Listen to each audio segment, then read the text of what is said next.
All right, so I think we're recording. All right, hey everybody, welcome all to fraud examination, to your master's program. If you're just starting your master's program, it's exciting. This is a fun class, so let's talk about it a little bit. So what we're going to do in here, and the only thing we're going to do in here, is prepare for and take the CFE exam. That's it. All right. So today we're going to kind of talk about the way the course will go. We'll talk about what the CFE exam is. We will talk about some tips on preparing for this. We'll talk about how doable this exam is. I think you'll be pleasantly surprised. I've got 20 practice questions that we can look at. And we'll just kind of get a good start. Now, I posted a file on the course and the materials and things, so maybe we should start with that. Let me pull that up real quick.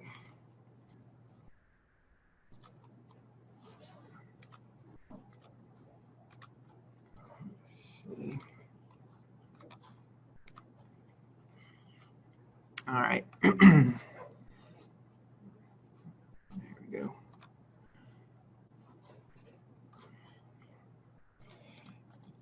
All right, so the materials. So I think the main thing at this point is we need to make sure that we all have at least 6 hours of college credit this semester.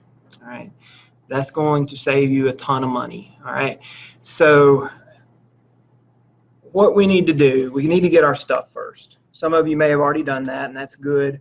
We're going to allow plenty of time for this. Becomes, as you'll see, very much a self-study type of thing. Y'all aren't going to need a whole lot of me on this. Now, we'll meet and we'll cover all the material together, and I'll tell you, hey, pay attention to this.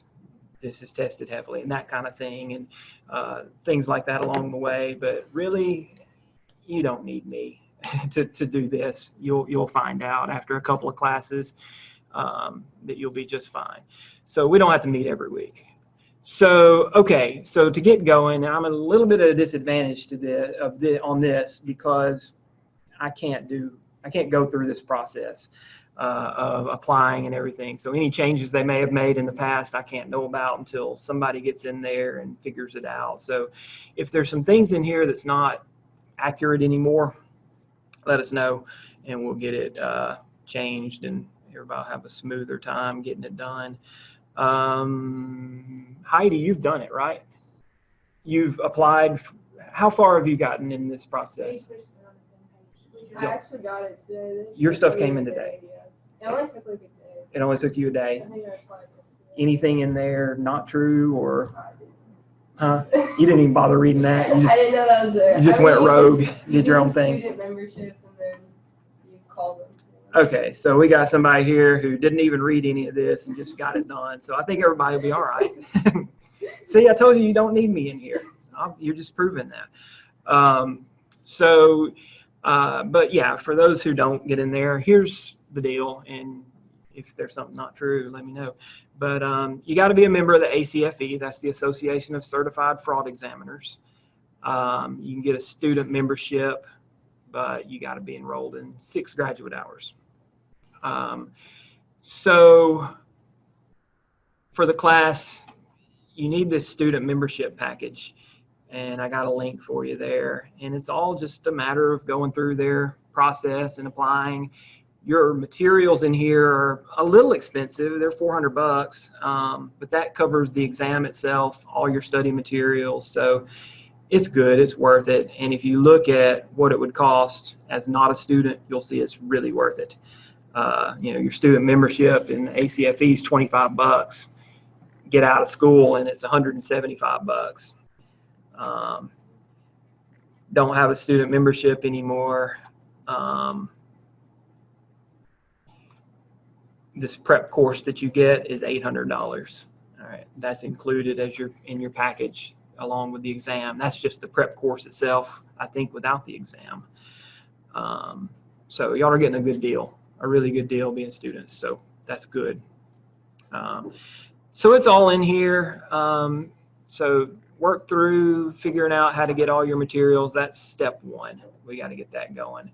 Now, this fraud examiner's manual, for you guys who aren't here live and in person, y'all get a digital copy, so y'all won't be as intimidated, but there it is. Let me focus in there. It's big. It's a lot of pages, but it's so doable. All right, and you'll see. So it's so doable. It is, if you don't get behind, it's very doable. And if you knock out a few pages a day, you'll see it doesn't take that long at all. All right, not at all. I've been in many of a continuing education seminar with pages from that thing. I took a bunch of pages. I'm like, this should get me through all 8 hours today. And I read through all of those pages in probably 30 minutes and was bored the other 7.5 hours. So you had a question? How many pages is a few pages? How many total pages? Like, how many are you saying? What are you saying is a few? Per day? Yeah. All right, so I just got my book in, so I haven't been able to update this, but the 2017 edition, it's only 2,100 pages. It's not. I don't really read. Right, if you stay on top of it. I was thinking like 5 pages. Right. Are y'all all still seeing the screen too? With the Word document, is that showing up on y'all's page, or are y'all just seeing my face? Yes, okay, good. I was a little nervous about this. All right. Now, I'll update this now that I got the new version, but it's about 2,150 pages, but and I've got a lot of tips for you on how to manage that. There are pages that you can skip completely. There are pages that you can skim through, and there are some pages you'll want to read kind of closely, and you'll kind of learn, there's tons of repetition in here. And there's tons, this is a reference manual, all right? It's not meant to be read cover to cover. There are charts, there are step-by-step instructions on things, there are form letters to use, skippable stuff, very skippable stuff. So don't be intimidated by that page count. It is not anywhere near as intimidating as 2,100 pages sounds, I promise. But if you just sit there and knock out 22 pages a day, maybe a half hour, you'll be good. Yes, ma'am? Do you have that posted for us to do? I will when I update it, yeah. I have like 3 documents I'm going to pull up today. I'll post all those for you once I update them. So we'll bounce back to this in a minute. All right, so let's see. Okay, yeah. All right, so let's talk about, there's not a whole lot to say about the course. The syllabus is pass the CFE exam. There's 4 parts to it. Those are 4 exams in the class, 25% apiece. So I want and hope everybody will pass the whole thing, all right? It's very doable. Y'all should be fine to do it. This is the 3rd time we've done this class, and 95% of the people knock the thing out with no CFE exam. Since we're doing all of this. So, certified fraud examiner. So we can walk out of here almost being able to call ourselves certified fraud examiners. If someone's met experience requirement already, they can call themselves a certified fraud examiner when they finish this class. We'll get there in a second. But I just grabbed this from their website. But what does that mean? I'm a CFE. Well, it means that you have the expertise in fraud prevention, detection, and deterrence. It means that you have the ability to identify warning signs and red flags that might indicate that fraud is going on. This is a fun class too, by the way. There's a lot of stories in here, a lot of examples of frauds that people have committed, and you kind of lose your faith in humanity in here a little bit too, to see all of the things people have done. And it even gets outside of financial fraud a little bit and talks about some other things that people do to people, and you just kind of, you get bummed out with people a little bit, but it's interesting stuff too. But you'll rely a little bit on your financial transactions knowledge, but there's no number crunching in here at all. All right? There's no need for a calculator. You will be doing no math in this class. It's all concept. and we'll talk a bit about investigative techniques, a little bit about law, and how to deal with fraud allegations and things like that, right? So the steps to certification, that's our goal in here. So you got to be eligible. We're all master's students in here. So we all have a bachelor's degree. So we're good on the education requirement. Bachelor's degree in anything, it will make you eligible. You got to be a member of the ACFE. That's just a matter of paying $25 to the ACFE as a student. So we'll be all right there. The thing that's kind of not ideal for us is you also need 2 years of professional experience, either directly or indirectly related to fraud. All right, this is very broad. And you know, we can pass the exam, and I think they give you, I forget how many years, but you got plenty of time to knock this out. Let me show y'all something. Oops, not that.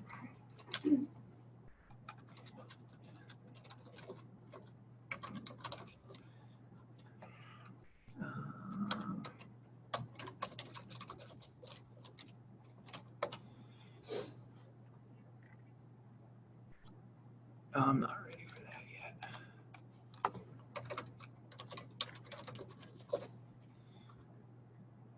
Well, that's exactly where I was. Oh, here's what I need. I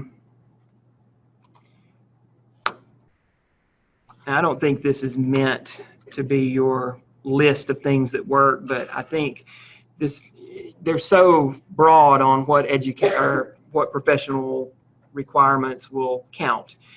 And here's some things they listed under one of their little tabs on their website about what types of jobs a CFE might do.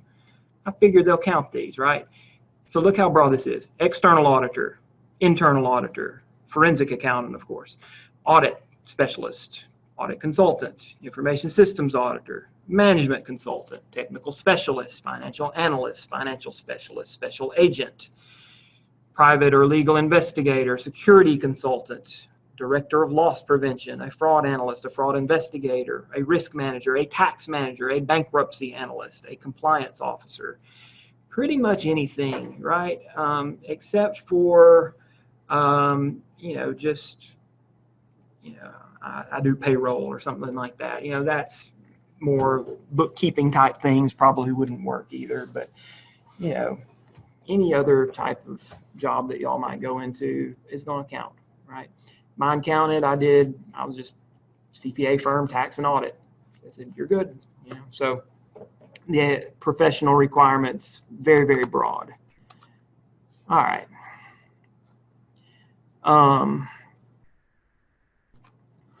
Okay, so that's what you got to do, and you got to pass the test. But that's step one. So eligibility requirements. So when y'all start filling out all your forms and stuff, they'll have the points for you to add up so you can show that you're eligible.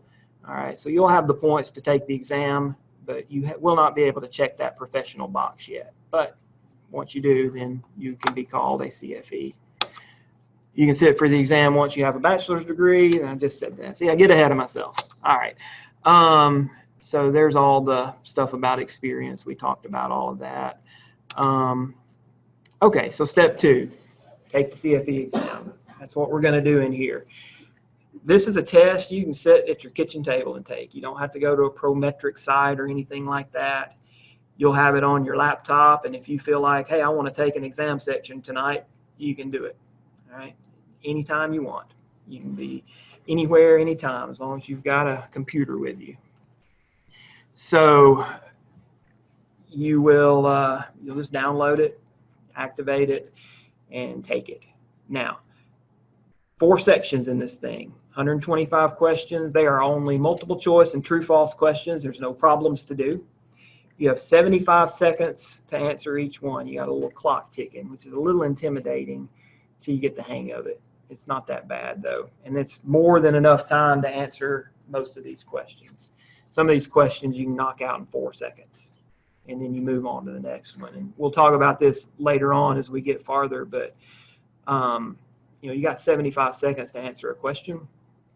Say the question before took 4 seconds, and you get to the next one, and you're like, oh, my goodness, let me think, and then that clock's ticking away.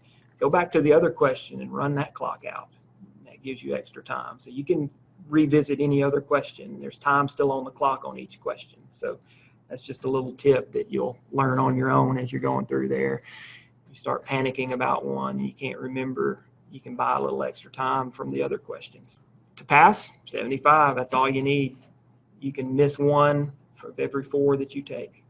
All right, 125 questions, you can pretty much miss 31 of them. That's a lot. All right, when I took the thing, I'm like, there were like 5 or 6 of these I didn't know for sure. Like, well, shoot, I missed 30 of them. So, it's a real easy, I don't want to say it's real easy, but it's kind of an easy-ish test. You get your exam results really quick, 3 to 5 days. Mostly the next day you get your exam results back. You don't, you got to turn all 4 of them in, so you can't know whether you passed one section until you take all 4. But the good news, if you fail one, $25. That's it, to retake it, $25. When I read that, I said, I'm taking all 4 of them right now and not studying a bit. Passed 2, those were done. Paid $50 to take the other 2 after studying a little bit. All right, I'm not recommending that, but I'm not against it either. Save a little time, right?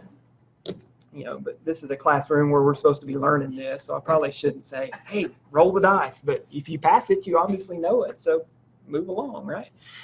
Now, the only trick to that is you got 3 shots at it. So all right, so I took, well, here's exactly what happened to me. I took all 4 sections without studying, passed 2. All right, I did not pass the law section because I didn't really have a law background. I forgot what else I didn't pass, but I skimmed. I'm like, all right, let's put a little time into this. I passed the other section, whatever it was, and still failed law. I'm like, all right, I got to buckle down and study some law here.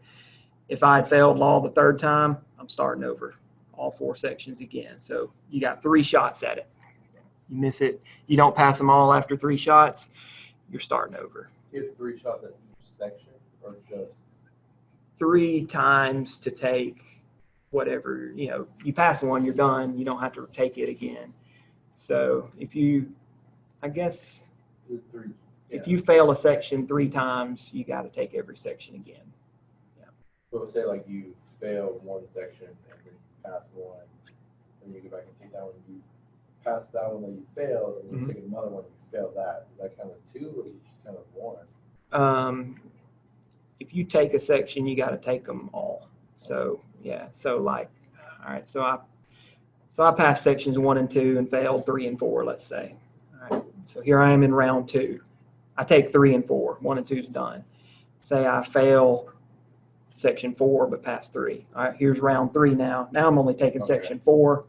If I pass it, I'm a CFE. If I fail it, I got to go back and take all 4 sections again. So that's the way that works. All right. Okay. So it's kind of low pressure in a way. $25 is nice. 90% of our questions come from this manual we're using. They say that 10% comes from this corporate fraud handbook. I don't remember seeing any questions on the CFE exam that I didn't encounter in that fraud examiner's manual, though. So I just put that on there because that's what they say. This exam manual that we're using will get you there. All right. Here's what the sections are. Financial transactions and fraud schemes. That's by far the easiest one. It relies on things you probably already know, as you'll see as we get into it. That one was a breeze. Law is the hardest one to me anyway, because how much law do we have really? We took a couple of business law courses and that was about it. This gets pretty detailed. Law, you'll spend a lot of time with it. That's okay. Investigation is probably the second easiest one. A lot of common sense stuff there. Prevention and deterrence is kind of weird. It's not hard stuff, but there's some weird questions in there, and that's the other section I didn't pass just without studying. That one got me because I'm like, it'd be like questions and like, who developed the fraud triangle? Like, I don't know who developed the fraud triangle. I do now, but you know, stuff like that. That's not just walking around knowledge. You know, it's like, according to this study that was done here, what did they say was the most common blah whatever? Like, ah, shoot. So you got to kind of read that section to get all that information. But that's your 3 or your 4 sections. Yes. Are the books kind of broken out by section? Yes. Yeah, they're broken out into sections 1, 2, 3, and 4. Yes. All right. Okay, so looking on beyond this class, once you're certified, you got to maintain your certification. You've got to do 20 hours of professional education. I'm assuming y'all are all going to go for the CPA exam too. You got to do 40 hours there, so pretty much good on the 20 that they need. The only trick is 10 of them have to relate to the detection and deterrence of fraud, and 2 of them have to relate to ethics, but that's not a problem. You know, just kind of strategically plan your continuing education. And there's some carry forwards and stuff. You don't have to worry about any of that right now. So that's the CFE exam in a very small nutshell there. Any questions on any of that? Let's see. I don't think there's any questions out there. Chat box pops up if there is, I think. I hope. Yeah. All right. Okay. All right. So let's go back to this.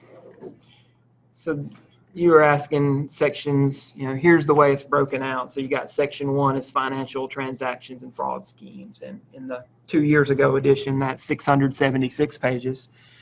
That's our easiest section. Look at part 1, accounting concepts. They talk about what an asset is and a liability. And I'm telling you, you're just like, well, shoot, done. So it's easy. Financial statement fraud gets a little heavier. It's an interesting read though. All this asset misappropriation stuff is really interesting. So the reading there will kind of fly by. They talk about bribery and corruption. You know, the asset misappropriation, you know, stealing stuff. So section 3 is stealing cash. Section 5 is stealing inventory or other assets. There's lots of stories in there about what people have dreamed up to pull off. You'll read this and it sometimes seems like a fraud instruction manual, really. You'll be like, why are they telling me how to do this? But yeah, I guess they're trying to tell you to be on the lookout for this type of thing. Theft of data, theft of intellectual property, bribery and corruption, that's interesting. Financial institution fraud, payment fraud, insurance fraud, healthcare fraud, consumer fraud, computer and internet fraud, contract and procurement fraud. So it's all about these different fraud schemes. So section 1's easiest. Section 1's definitely the most interesting. So that's where we start. It's a good start to the class. You kind of get the hang of things reading that. So that's you know, about 700 of your pages. Law's only 577 pages. That's the hardest one, but it gets interesting too. Talks about all the laws that tie into fraud. Some of these things will be familiar to you. They'll throw Sarbanes-Oxley in there a bit, and that shows up in several of the sections. They'll throw in some anti-kickback stuff, Foreign Corrupt Practices Act. You'll see it over and over and over again. And then what gets hard to me, or for the first time anyway, is where you get down beyond the different sections here, the laws like bankruptcy fraud, securities fraud, money laundering, tax fraud, and then you get into all this criminal justice system. That's where it gets kind of difficult. The civil justice system and all these principles of evidence. I way understudied on that principles of evidence thing, and it kicked my tail. So we'll spend some time on that. So that's law. We've got fraud investigation. So it's planning and conducting a fraud examination, analyzing documents, interviewing suspects. That's kind of interesting. Covert examinations. So we're setting up surveillance and stuff like that. Where do we find certain information? Analyzing data, writing reports and things like that. And then section 4, understanding criminal behavior, getting a little bit of psychology here. White collar crime, corporate governance, fraud, responsibilities, prevention, risk assessments, managing risk, and 8 pages on ethics. That's your shortest section. It's only 391 pages. Investigation is 500 pages. So your longest section is that easiest section. So that's good, right? So here's my tips for you as you kind of get going. And this is just in my experience, this is what you can kind of look out for. So to me, the key to passing this thing is to be really well organized. Don't get rushed. Don't get to the point where you're like, I just have to get something figured out. I'm skipping this section. I don't have time. Don't get to that point. All right. Take your time. Stay on top of it. Stay organized. Don't get overwhelmed with this. Read the pages, and I say read the pages. Read closely sometimes, skim through it sometimes, skip it all together sometimes. You'll get the hang of that. Like, yeah, this is skippable. Any appendixes, skip it. You don't need it. Examples, they're fun to read, but if you're in time crunch, you can skip those. Sample letters and reports, don't bother. Skip that. It's a reference material, right? So you don't have to study every bit of it. Think about, and this is a good tip for any exam, think about what the person making this exam would ask you. This is, humans are writing these questions. What might they ask? If you were making an exam, what would you ask? So as you're reading, you might see something like, there's no way they can phrase a question to ask this. You just move on. Or you read something like, well, that seems like something easy to ask. Make sure you make a note of it. Make notes of things you think are important. If it's something that's obvious and you already know it, don't make notes about it. You already know it. And again, I mentioned you're studying from a reference book. There's a lot of repetition in here. Don't make notes the same thing twice over and over. Keep it concise and organized. I recommend for sure that you type your notes. Y'all may have different study habits, but to me, reading through, typing notes is good because you can go back. There's a lot of repetition. Sometimes they'll add a little to something they had talked about earlier, though, so you can go back and add that in the appropriate section and keep it better organized, especially in the law section. That the law section isn't organized the best to me. They'll talk about a law, and they'll talk about a couple of things about it, and then it'll come up again later, and they'll add a few more things about it. So then you're scattered all over the place with it. But if you bounce back and add another bullet point to that law, then you got it in nice, neat format. You don't have to read this more than once. You can't, right? Read it for the first time and the only time. So make the necessary notes that you need. You don't have time to go back and read this stuff. Don't fall behind. Don't rush through it. Now, here's, in my opinion, the key thing. You're going to have a lot of practice questions as part of your prep materials that you get. Do every one of those, all right? You'll see some of those questions, again, identical, same thing on your exam. Do those, get an idea of what types of things they ask, make notes about the things you miss. Those are very important. Coming up on test time, read over your notes. Get to the point where you can just recite it as you read the first couple of words. You're like, okay, I know exactly what that sentence is. Mark it with a highlighter and don't ever look at it again. You know it by then, right? That's the kind of the way I study anyway. Y'all may have a different way. I'm just telling you what I do.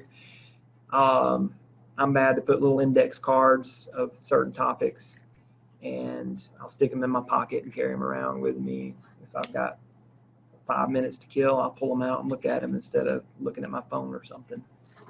Near to test time, I got a highlighter out, and as I'm reading those, I'm highlighting stuff I definitely know. And then after I've done that, I've got index cards with unhighlighted things, and that's all I like to study. Nice and organized, very systematic. That's just the way I do it. Y'all might have a different way. Now, last bullet point here. Don't get overwhelmed. Many of these questions you can answer just by using your own logic. And for every 3 you get right, you can miss 1 and still pass. That's a lot of questions to miss. A lot of us are perfectionists here and we don't like to miss anything, but just keep that in mind. If it seemed, every time I took a section, I'm like, I missed too many on here. And then I go back and look at it, I'm like, yeah, that's probably right. I'm 95% sure. And then by the time I reread through it, I'm like, well, there's only like 4 or 5 I'm not sure about. So I don't know, it just kind of, it seems like you're missing more than you are sometimes. Let me show you guys how easy this thing can be. Y'all are gonna like this. These are 20 practice questions. Some of these, oh man.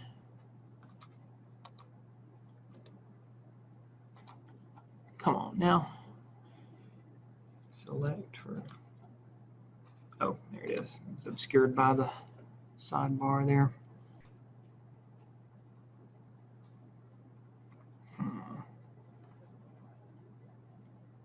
I didn't think I wouldn't be able to see it.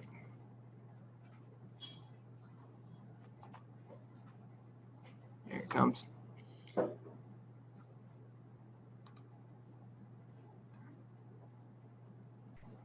Okay, these are actual CFE questions. We have done 0 studying. We know nothing, right? So here's a 20-question exam. See what you can do with it. All right, so this is number 1, the removal of cash from a victim organization before the cash is entered into the accounting system. What is that? Now this is, do I? I thought we were answering. Yeah, we are, yeah. So, you know, this is a little more specific. If you hadn't encountered the term before, you might not know. But, you know, looking through there, you know it's not a fraudulent disbursement. You're not fraudulently dispersing anything. You're taking something, right? Lapping, you probably know what that is. So you kind of narrow it down to skimming versus cash larceny, and those are kind of the same thing. Skimming occurs before it's recorded in the books. Larceny is just grabbing it out of the cash register or something like that after it's already in the records, right? So we say skimming, right? And we're right. All right, that's a long one. These are the ones you hate to see because you're like, 75 seconds, I got to read all that and then answer it, and then you get overwhelmed. But take your time, you got time. Read through that.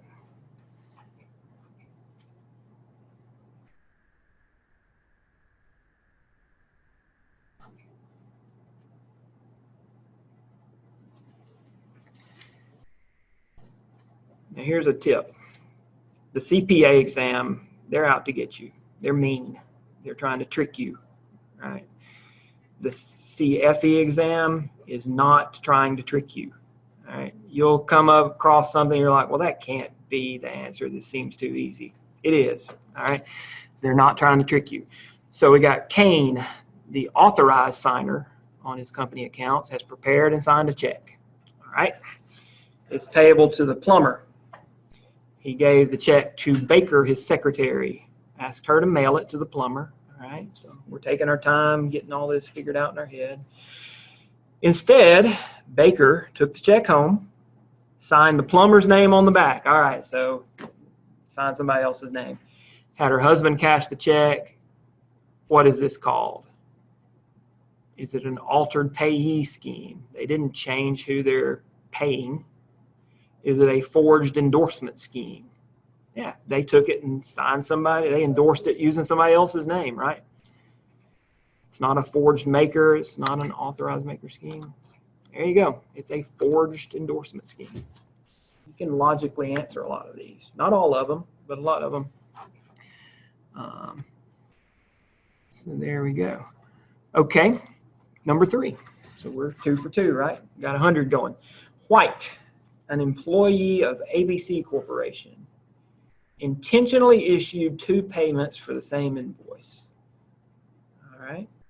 After the disbursements had been mailed, White called the vendor and explained that a double payment had been made by mistake. She asked the vendor to return one of the checks to her attention. When the vendor returned the check, White took it and cashed it. All right. What is it called? So you look for what of those 4 things describes what happened there. Shell company scheme, there's no shell company here. Pass-through scheme, doesn't really seem to describe what's happening. We didn't pass anything through anything. Receivable skimming, there's no receivables here. Pay and return scheme, paid, return, they're not trying to trick you, right? We don't know what the heck a pay and, if I said, hey, what's a pay and return scheme? You'll be like, I don't know, but you got all this. What is that? Looks like that describes it, right? We're right. Under Sarbanes, which of the following parties is responsible for establishing procedures for receiving and dealing with complaints and anonymous employee tips regarding irregularities in the company's accounting methods, internal controls, and auditing matters? So, what do y'all think? You need a little bit of background to answer this one, right? And we'll get plenty of talk on the Sarbanes thing, but if you think about maybe what you've heard in the past, Sarbanes is really big, and they mention these people over and over and over. What are y'all guessing on this? Board of directors, yeah. That I would be split 50-50 between them and the audit committee if I didn't have any background on it. Sarbanes is big, big, big on audit committee. That's their thing. So it'd be that. So we missed one, whatever. We can miss 30 of them. So one type of securities fraud involves brokers who engage in excessive trading of customer account to create commissions for themselves and their firms. What could this be called?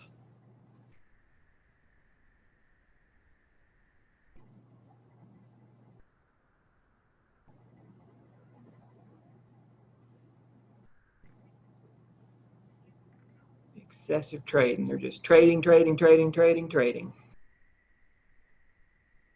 Churning, right? They're not trying to trick you. We may not know what any of those 4 words really means if someone asked us to define them, but We're not converting anything. we're not converting anything. We're not parking anything. We're not, leaving something somewhere. We're not front running anything. We're not trying to get up ahead of anybody, but we are churning stuff out, right? There you go. Which of the following is an internal control technique commonly used in computer applications to ensure that a particular elements between 2 or more data sources are consistent? This one's tough because I don't know between B and C, it could be either of those, right? So we can't just rely on logic on this one. We need to have actually read and remembered that one. I guess it could even be A, right? But they are looking at 2 or more data sources to see if they're consistent. They could be matching, they could be one-for-one checking, they could be sequence checking. That doesn't quite work as well as those other 2. Could even be none of the above, but usually none of the above is more obvious than that. So it's got a 50-50 chance on this. What would y'all guess? 1-for-1 checking. 1-for-1 checking, he guesses. You got it. There you go.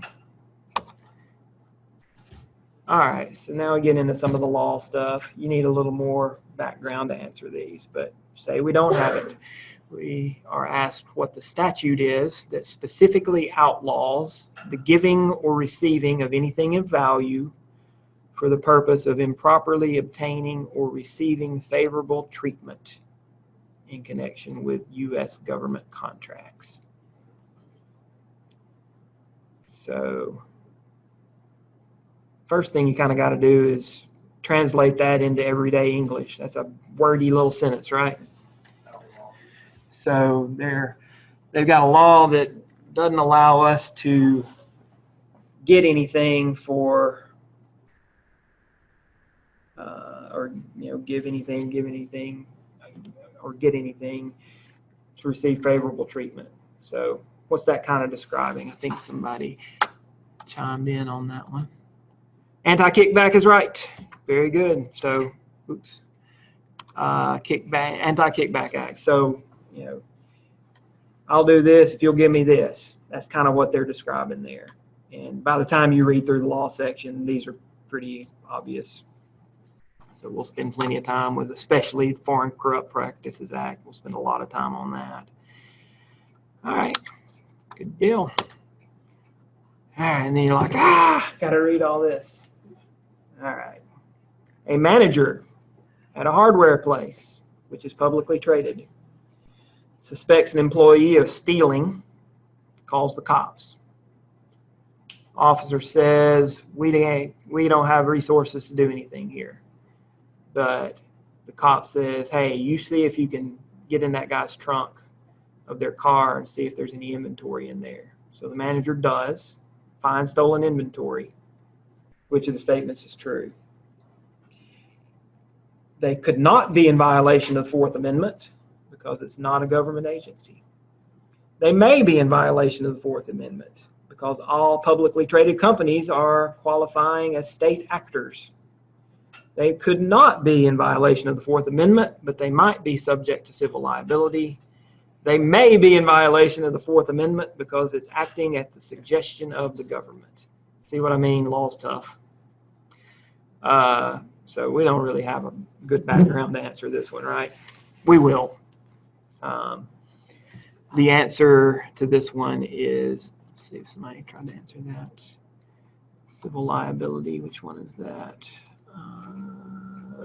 Okay, it's a good guess, but so the Constitution protects us from the government. All right, that's the whole the amendments do, and there has to be some kind of government involvement to be, subject to all of that. So the answer is actually there may be a violation of the Fourth Amendment because the cop, a government employee, has gotten involved and say, hey, you should do this. So there may be a violation because of that. We can't know all of them automatically. That's a tough one. But once we study it, we'll know. Stupid discovery stuff killed me when I took it without studying. And it kind of killed me when I skimmed it too. But I realize that, and we'll spend enough time on it to get it all sorted out. Discovery serves which of the following purposes? This one's pretty easy. We may not even know what discovery is, but which of these could sound right? Does it serve the purpose of us understanding and evaluating the details of the opposite side's case? Maybe. Does it serve the purpose for enabling speculative? You can stop there, right? You see the word speculative. We're not going to speculate on anything. We know better. So it's not that. Does it serve the purpose of us being able to gather information that's irrelevant? No, right? So B and C, not happening. D, not happening. It's not all of the above. So it's got to be A, right? Somebody may have chimed in on that. Third one, I don't know if that was in response to this one or not, but I forgot what the third one was now. I already went away from it. Sorry. Oh, the irrelevant one. Okay. So yeah, we'll spend a lot of time on discovery because I feel like it's kind of challenging. Bailey is a CFE being cross-examined in court on expert opinion related to fraud. The defense attorney is trying to trap Bailey on a bunch of what-if scenarios that would cause a distortion of Bailey's opinion. What should Bailey do? All right, you'll learn in a lot of this, you can kind of draw on your TV and movie watching over the years, courtroom dramas and things. This will help you in this course, I promise. A Time to Kill. If you have seen that, if you haven't, go watch it. It's got a lot of the courtroom procedure in it that we can kind of talk about, things like that. So you get a question about courtroom procedure. Think about movies and TVs you watch. They're not always true, but usually good enough, right? So we got Bailey being cross-examined, what-if scenarios. What should Bailey do? Bailey's a CFE who's an expert witness. Should Bailey object? No. Somebody on the witness stand, you don't see them objecting, right? They can't. Should Bailey avoid answering the question by talking about something else? No. Should Bailey look over at the judge and ask for a recess? No. That's all the attorney stuff, right? So that's going to have to be none of the above on that one. Which of the following methods can be obtained, can be used to obtain documentary evidence? Written consent, sounds reasonable. Subpoena, sure. Oral consent, maybe, probably. I figure 1 and 2 I'm pretty confident with, so that makes 3 kind of fall in there with it too. So let's go with all of the above on this one. Here we go. Which of the following is a sign of deception? I love this part of the course where you get into interviewing people in courtrooms and stuff. Which of the following is a sign of deception when displayed by a witness who's being interviewed?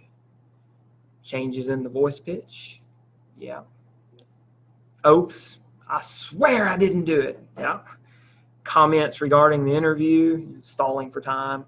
So all of the above on this one. Blue is a CFE interviewing Green, a fraud suspect. When Blue asked pertinent questions, Green would frequently repeat the question. Why would Green do this? Would he just be ensuring that he understood the question? Probably not. Yeah, gaining time to frame the answer. Stalling, right? Not trying to frustrate the interviewer, and that's not going to do any good. So yeah. When an individual purchases real estate, he becomes a registrant in which of the following county records? I don't know. Let's see. Real property, makes sense. Tax assessor, got to be there. Property tax, sure. All of the above. When securing a desktop computer for examination, the fraud examiner should first review the files that may be of interest to make sure they are contained on that computer. Does that sound like something you would do? No. You know, it's like, all right, let's get in here and let's dig around in this computer right here and see if that's the one. No. Yeah, you know better than that, right? You got to secure it, preserve it, then do something with it. You got to follow the procedure. Yeah. So was that true or false? That is false, right? Yeah. Baker, a CFE, has obtained an oral confession from a fraud suspect. This person has confessed to committed fraud, and he admitted to smuggling drugs in an unrelated case. How should Baker handle these admissions in the written confession? I kind of have to take a stab at this one, but what would y'all think?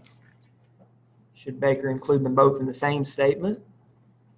Take separate statements for each of the separate crimes? Or just ignore the whole drug smuggling thing altogether? Or something else? So you know it's not something else because this is so specific and vague. I mean, what would the something else be? Which of those 3 sounds like what you would want to happen if you were involved in this?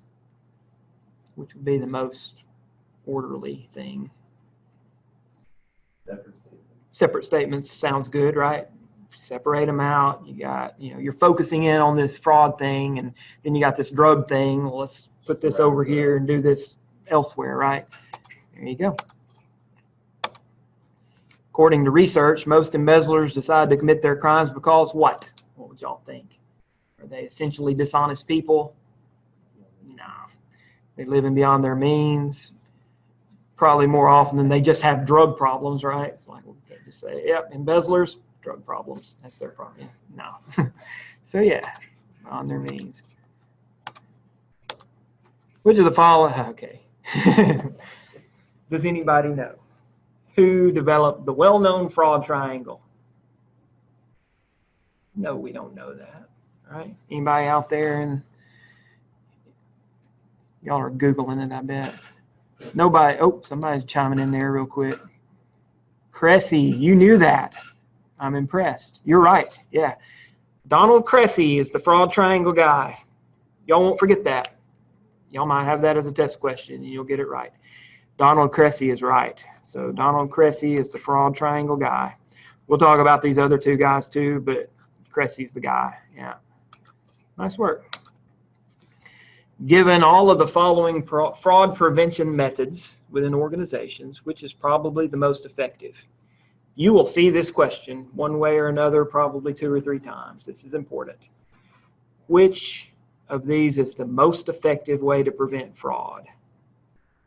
Reduce a way for them to rationalize doing it. How are we going to do? That's not going to be easy, right? Having an open door policy, increasing the perception of detection, or screening employees.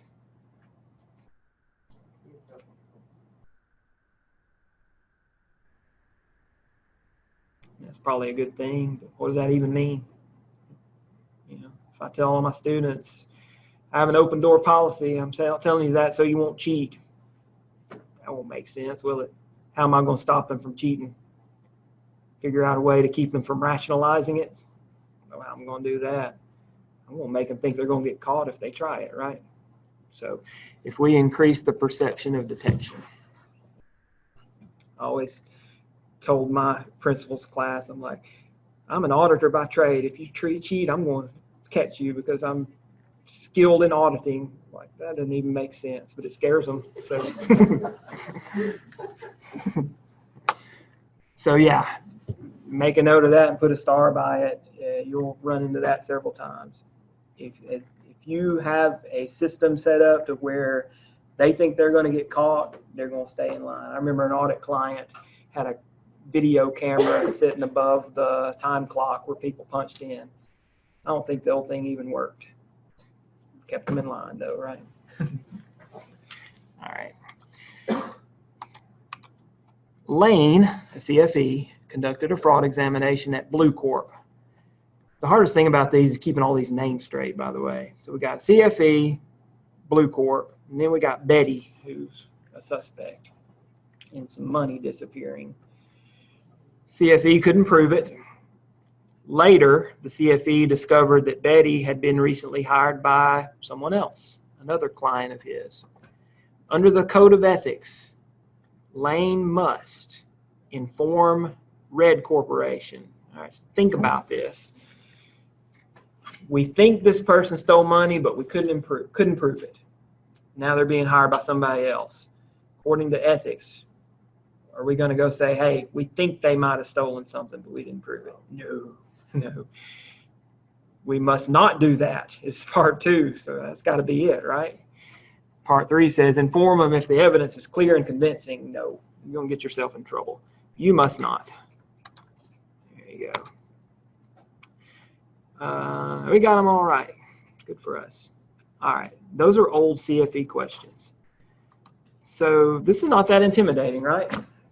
Just kind of reason through them, think it through, put yourself in real life. You know, what would you expect to be the case? Would you do this? Would you expect somebody to do this? What would you want them to do? A lot of these can be kind of logically answered. The law ones, though, a little trickier, but it's okay. Okay.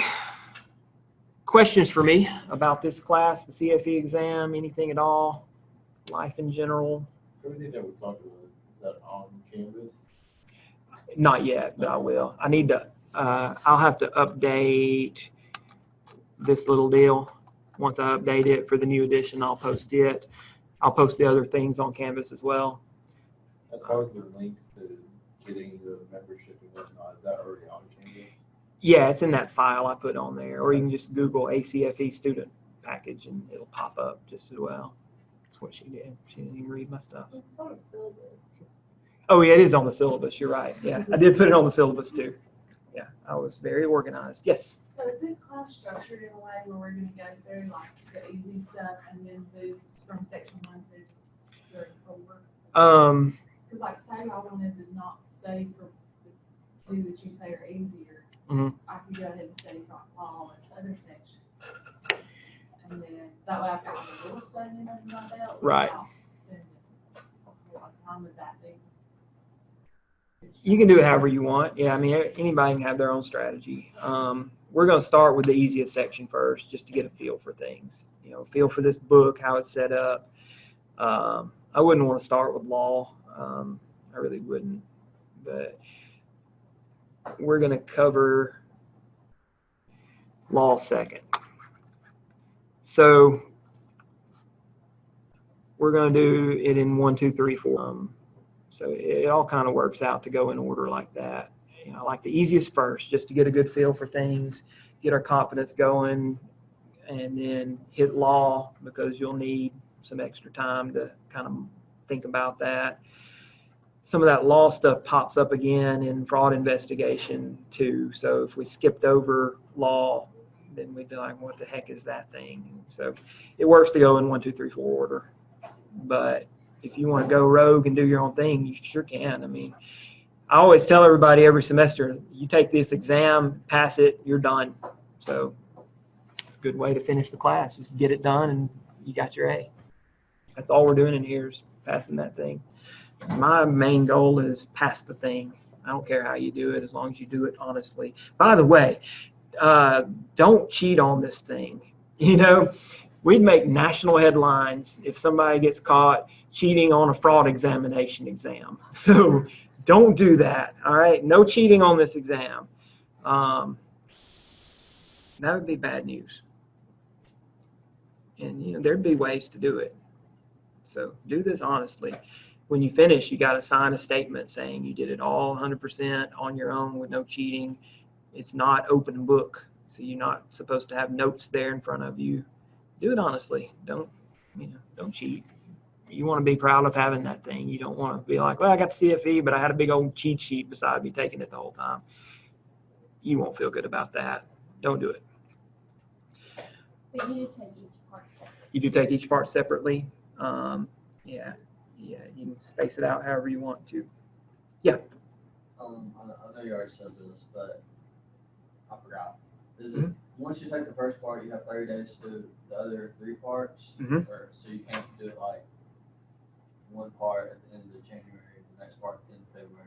No, so yeah, you can't space it out month by month by month. I mean, you could, but that would be a new round of testing. So yeah, so there's no penalty for taking all 4, even if you don't know. You know, say you closing in, you got one more day to take a section and you hadn't even cracked the book on it. Take it anyway, because you're gonna fail it if you don't take it. So yeah. So that's 30 days to take and pass, but like if you fail a part, Mhm. you don't have to retake it within that 30 days. No, you got a new clock ticking once you fail a section and start a new round. But you don't have to retake something you already passed. Okay. That was my next question. Yeah. So I guess essentially you get 30 days to take 3 sections at that point, I think would be the way that works. Yeah, that's the way that works. And so that clock would, the original clock would keep ticking for the other parts you haven't taken, but that other clock wouldn't. No, you don't have 2 clocks running. You don't know you failed until you take all 4 and submit all 4. Yeah, you can't submit them test by test. So yeah, you'll be taking the 4th exam part and you have no idea if you pass the other 3. Yeah. So I see what you're saying. Got one more thing I want to show you. I said there'd be a lot of overlap on the stuff you see in the material you're looking at. So I printed this out from it. This is in the fraud examiner's manual, but you'll see repetition on this so many times. So I just like, here it is one time. And when you see it again, it's like, all right, I already know this, I'm skipping this. General red flags associated with fraud. So you'll see it time and time again. Domination of management by a single person or a small group. Practice by management of committing to analysts, creditors, whatever forecasts are out there. Ineffective communication, ineffective implementation, ineffective support, ineffective enforcement of their values, of their ethical standards, obvious stuff. Recurring negative cash flows, inability to generate cash flows. Rapid growth is a big one. Significant, unusual, or highly complex transactions, especially close to the end of the period. Related party transactions, not in the ordinary course of business, is a red flag. Recurring attempts to justify inappropriate accounting or gray area accounting. Formal or informal restrictions on the auditor that limits their access. All right. These are just good general red flags that'll show up one way or the other in several test questions. So I just kind of put that up there at the front for you to kind of have as a ready reference. you got it there. You don't have to not take note of it again every time you see it. So just trying to streamline things a bit. So I'll post that for you, even though it's in your manual. All right, what other questions or comments? Are y'all excited about this? I hope so. It's fun. It's easy-ish. I mean, I feel like it's one of the easier courses you'll take in the grad school. It's useful. I mean, you get out of here and you've got something to put on your resume. I think it'll be great. So without the personal experience, putting on your resume, can you put CFE on Oh, your yeah. Yeah, put it on there. Well, don't call yourself a CFE, but it's like CFE exam passed, December. Wait, we're not December. Where are we? This is January. May of 2019. I don't even know what year or month it is. Yeah, but yeah, you can, just make a note of it. And they'll be like, hey, this person's on top of things. So yeah, it'll look great. It'll look real good. While we're at it, CMA is pretty doable exam too. So while you're in test taking mode, go ahead and knock that thing out too. Just get all those letters. Can't hurt, right? Other questions or comments? Yes. So like, I'm trying to think how to word. Mhm. But once we become a CFE, like, is that an important certification if you're just like an auditor or? Oh, yeah. Like, how much more like impressive is that going to be? Like maybe like pay increase, that kind of stuff. I mean, he's asking how much difference would it be on pay and how big of a deal would people place on having the CFE, and it just differ from people to people. One of the partners of one of the local firms pulled me aside at a meeting we had. He said, I've been really wanting to get into this line of things. He said, on one hand, I'm glad you're doing this. On the other hand, I hate that we didn't kind of get at it first or something like that. I don't know. So he was really interested in getting his workers to get that designation and start kind of getting into the whole fraud examination area. I think he was a little bit worried that all the students here would go to competing firms and kind of knock him out of that. So that would have been really important to that particular person. I would think any audit firm would value that. Yeah, because you're going to have all this additional expertise that they're not probably going to have on all this law stuff, on all this investigation stuff, on all these red flags. So yeah, I think anybody would value it for sure. And, worst case scenario, can't hurt. You can be proud of yourself that you did that. Anytime you have an email signature or your business card, you can have that CFE on there. It always adds a little credibility for sure, even if you're not using it per se in your job you end up in. Yep, question on here. I am a state examiner and a CFE is more important than a CPA with my department. So that's awesome. So you're not a CFE already, are you? Yay, okay, good. It's going to happen one of these days. So that's good. That'll benefit you a lot. That's great. So awesome. And that's good to know. So yeah, I can't imagine anybody not valuing it, because this is it's a really important area no matter what. Even if you went completely outside of accounting and owned your own business or worked for somebody, these things are going to be important. You're like, hey, that's not appropriate behavior over there. That's a bit of a red flag for that employee. You might want to watch them. Or if you own your own business, you'll know red flags to look out for. My wife owns a business, and I make sure to minimize the risk in those areas. And I'm like, hey, we need to kind of tighten this up a little bit and keep that temptation away. And we need to watch this. It's just simple things that you may have learned in audit class about segregation of duties and stuff like that. And we'll beef that up quite a bit in here. So I think it'll be extremely useful no matter what. I really do. Other questions? And it's a lot of fun. It's a super fun class. It's fun preparing. And I like taking tests. I'm weird, so y'all may not share the joy that I do, but I had a blast doing the CFE exam. It's fun for me. I'm weird. What else? You don't laugh at me. Y'all Y'all are probably weird too. Y'all are excited, I can tell. Y'all are gonna love it. You're not excited I'm excited to read it? That reading is nothing, I promise. There's nothing to it. Other questions or comments? I'm not very familiar with audit. Like, I just do know sometimes. So, Mhm. like, I'm definitely gonna have to do some studying because I don't know really anything. Like, You don't have an audit background. No. You'll be No. fine.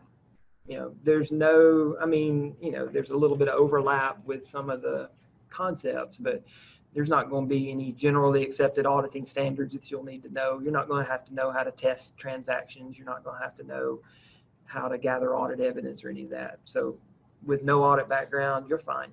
This is kind of off to the side a bit. You'll be all right. What else? This will not help you on the CPA exam. It'll help you kind of build that test taking confidence, but you won't see this material on CPA exam. Sorry about that. It's different. Other questions or comments? Okay. I love this class. I love this semester when we get to do this class. Okay. Read, take good notes, stay organized, stay on top of it. Good luck and enjoy.